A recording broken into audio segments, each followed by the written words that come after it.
Welcome back to the deep dive.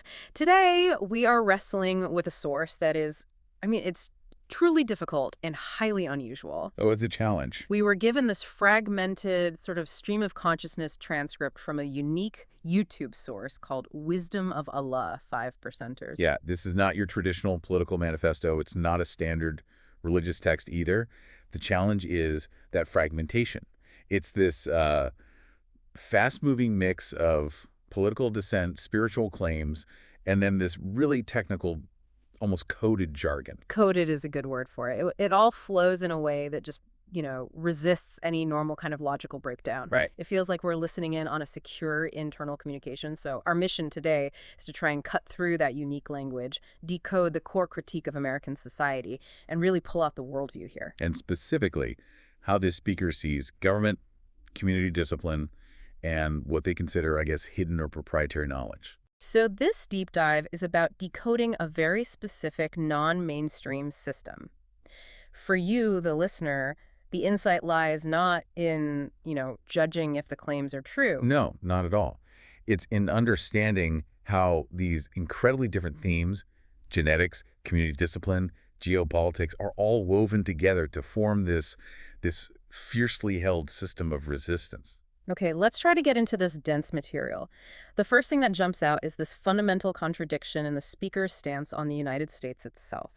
They draw a really sharp line between the physical country and the government running it. They state very clearly, I'm not against the United States. But then they immediately complicate it. They say if they had United States enacted the government today, then it was their home country. So what's happening there? It's like a kind of conceptual judo, right? That's a great way to put it. Yeah. It's asserting total loyalty to the original idea of the nation, the land, the promise, while rejecting the entire structure that's currently in charge. So the government is just something enacted upon the country. Exactly. It lets them claim their own true American identity while seeing the current administration as, a temporary, illegitimate occupying force. So how does that idea, that philosophical split, translate into, practical resistance for them? Well, it connects directly to this idea of governmental provision. They see it as a transaction. They claim the government is pumping all arrangements in there. Like a contract. A contract. Therefore, the government must provide food, clothes, and what, chef? Total provision. And when the regime fails to do that, their resistance becomes not just justified, but necessary. Which explains that sweeping conclusion they come to, that everybody's against the United States. In their logic, it makes perfect sense. Absolutely. If the regime breaks the contract, then of course everyone would be against it. And this feeling of alienation is tied right into their definition of American identity itself. What, that it's hollow? Completely hollowed out. The speaker calls it only that feeling, and that's almost an American identity nothing. It's a deep critique, saying the mainstream identity has no substance, which of course makes it easy to corrupt. And if the official identity is empty, it's easy to just dismiss all the official narratives that come with it. Right. They show this huge skepticism toward, the popular media fears, specifically calling out the Russian spy stories and saying there's nothing of this much cheese. It's a way of establishing that their community has superior knowledge, that they can't be fooled. And what's crucial is who they think the government uses to push these narratives. They talk about the U.S. using uneducated, decisive people for its agenda. But then they connect those people, those puppets, back to a higher shadow authority. They call it the entity, which they lent captain. And that right there, that's a huge turning point. What do you think that phrase, they lent captain, even means? It's so cryptic.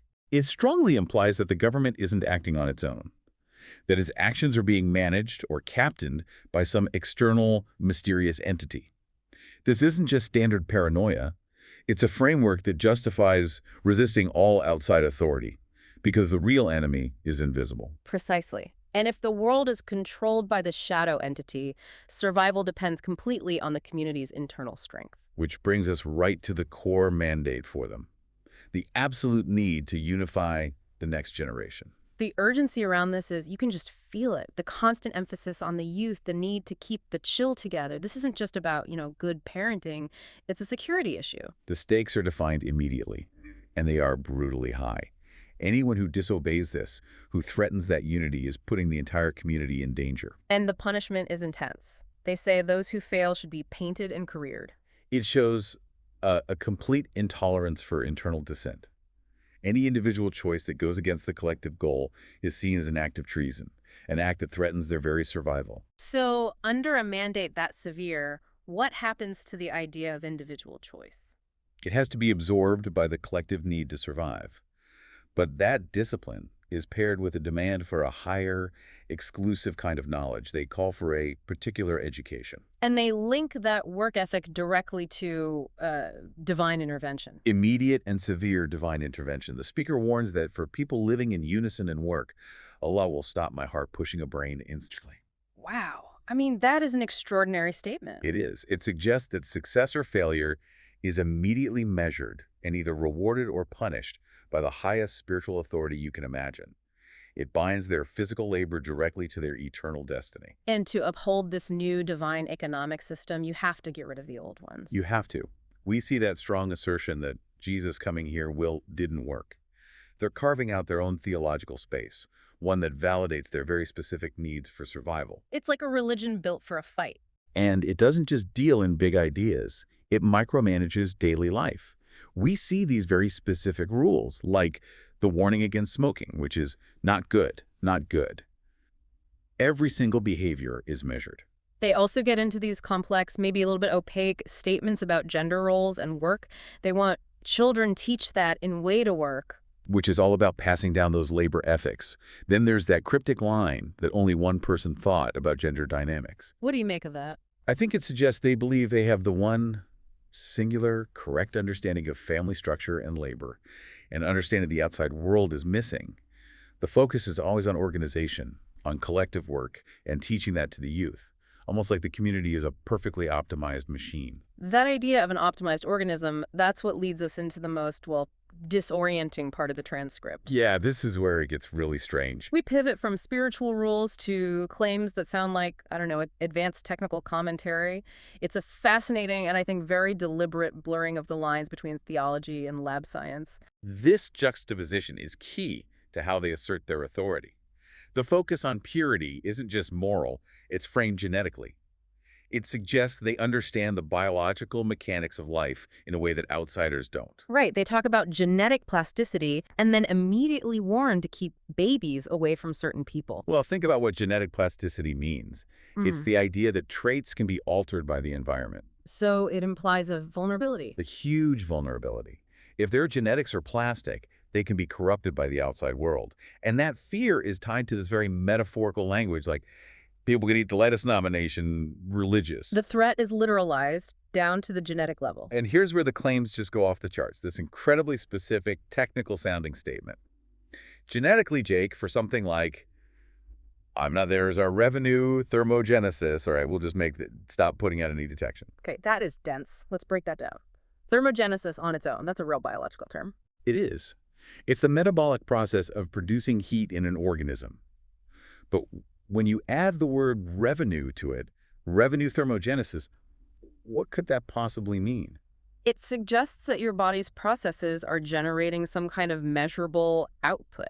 An output, maybe spiritual, maybe technological, that's being monitored by outside authorities, by the entity. And their specific claim is that they can make that stop putting out any detection. Exactly. This implies they believe they have the secret knowledge to biologically cloak themselves from this global monitoring system. This isn't just political resistance anymore. This is biological warfare.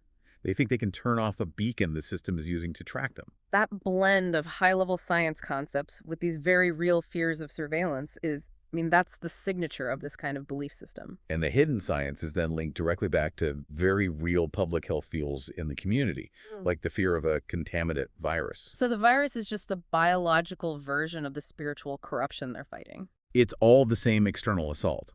And we see them connect this back to perceived power structures too. There are references to Jews and work as a point of conflict, suggesting they feel controlled economically. And the name itself, 5%ers, they link that back too. The speaker mentions 5 senators linked to things he would care man about. And that's an important point for you listening. The 5%ers are also known as the nation of gods and earths. By mentioning 5 senators, the speaker is deliberately connecting their spiritual identity, that divine 5%, to a political power structure they believe they're fighting. Their spiritual war is also a political one. So if we step back from all this, what's the overall goal? I mean, this isn't just a local movement. They see themselves on a global scale, fighting global inequality. The stakes couldn't be higher. The ultimate objective is to capture the base to God, and the forces against them are seen as ruthless and technologically advanced. There's even a mention of a killing machine that's linked to seasons or some kind of authority. A constant cyclical threat. And the fundamental battle is over knowledge itself, their truth versus all the external noise. The speaker contrasts their singular truth with the flawed outside world. They say they do agree that man with maybe 20 opinion be like Jeremiah Wright and they don't have to change. That reference to Jeremiah Wright, a very outspoken and controversial figure, that's key. It is. It implies the outside world is happy with loud performative opinions, the 20 opinion men, but never has to hold to a single unchanging truth. The implication being, of course, that they possess that singular truth. And this whole struggle, it results in this profound sense of total isolation. The dialogue ends with a line that just captures that feeling of being under siege. What's the line? Well, it might be personal and abusing fighting. Yeah. They got the worldwide back. You got any more temples in there? Not even seas anywhere. A global fight with absolutely no visible support. That perfectly encapsulates it. They believe they're fighting the entire organized world, the worldwide back, and yet they feel completely alone, with no temples or allies to turn to. Their strength has to come entirely from within. This has been a deeply insightful deep dive into a really challenging source. What we've seen is this dense, defiant articulation of an identity built on a unique mix of spiritual doctrine, sharp political critique, and these, well, pseudoscientific claims. It's a worldview that operates entirely from a position of conflict with the outside world. Right. And the key synthesis here for you, the learner, is that this source is less about whether the claims are factually true. It doesn't matter if revenue thermogenesis is real. It's about the structure of belief. How it all fits together. Yes. How these fragmented, powerful ideas, religion, genetics, government critique, are woven together to create a powerful, self-sustaining narrative for the community's survival. It gives them an exclusive intellectual and spiritual authority. So given that unique blend of technical jargon like thermogenesis and spiritual doctrine like Allah will start my heart, here's the question for you to think about. Does this form of communication represent a new, maybe confusing and challenging way for fringe movements to assert intellectual authority in our age of information overload? What does it mean when a group claims exclusive access to both the secrets of the divine and the secrets of the gene pool all at the same time?